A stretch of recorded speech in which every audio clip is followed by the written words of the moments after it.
It's mid-July, but this is the time you want to get out and take a look around. I don't even get out of the truck a lot of the times. I'm just looking for crossings from ground I can't hunt on the ground I can hunt. And right now, early morning and especially late in the evening, them bucks are getting out of the timber. Their horns are almost done growing. The velvet's really, they're starting to get to where they want to get out of the heavy brush, and they start feeding real heavy on field edges in the evening. I say this every year, and I'm going to keep saying this every year.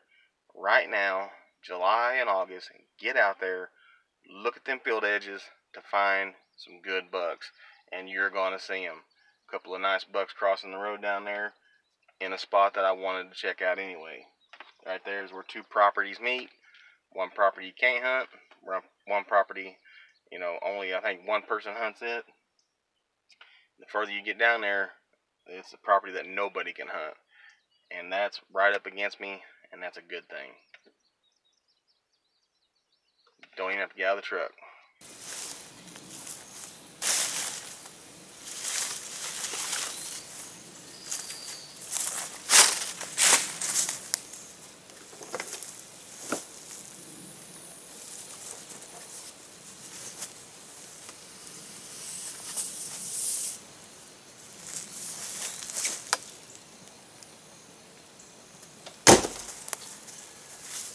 Alright, well, it's early in the morning. Well, I guess not real early now. It's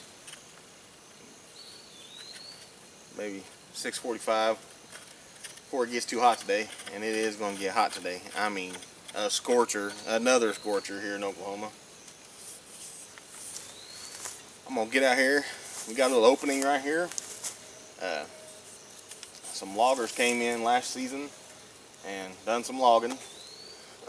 And they, for whatever reason, they put a nice little open area here, and I'm gonna come down here, I think, with the mower and knock some of this stuff down,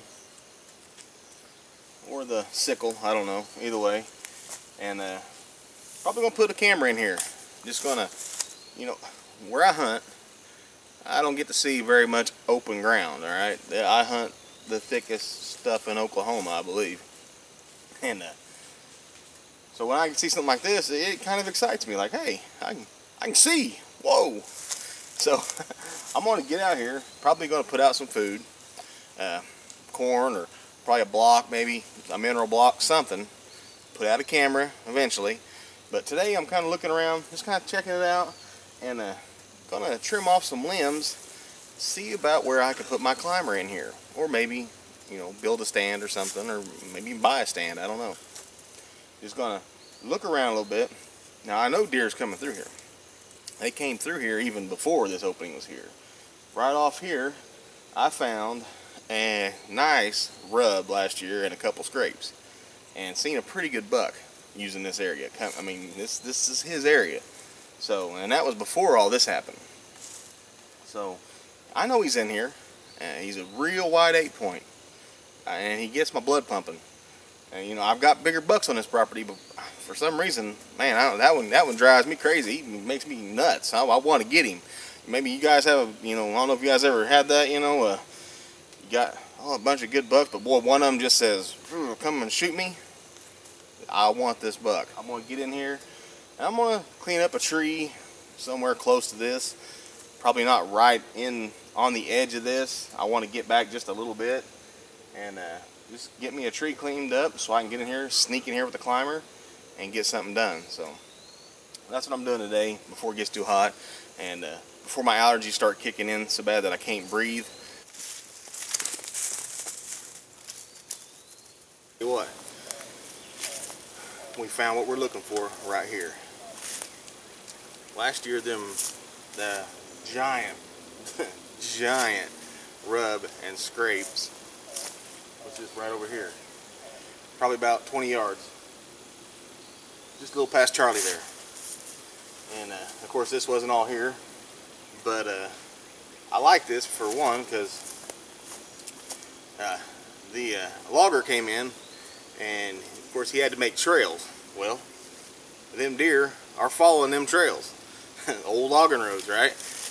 this logging road goes right through here, and there's a little flat right here. It's not really flat, but you know what I mean, a little oak flat. Got lots of white oaks all over. Got a steep drop off right here, another steep drop off over here. It's a little higher right here, but you know, this is a little travel corridor, and that buck, I seen him last year come out of his bed just right over there. I got another tree stand over there. He came out behind me, too far to shoot, and headed right this way. So that's why last year I come over here and was exploring around, seeing what was going on. That opening's just right up here, about 65, 70 yards. I know where he's bedding. It's about 150 yards that way, maybe 200. It's a little ways. I'm going to catch him in between. Just like everybody says, pinch points in between bedding and feeding. And I tell you what, we got a nice brush pile here, and the sign is pretty thick.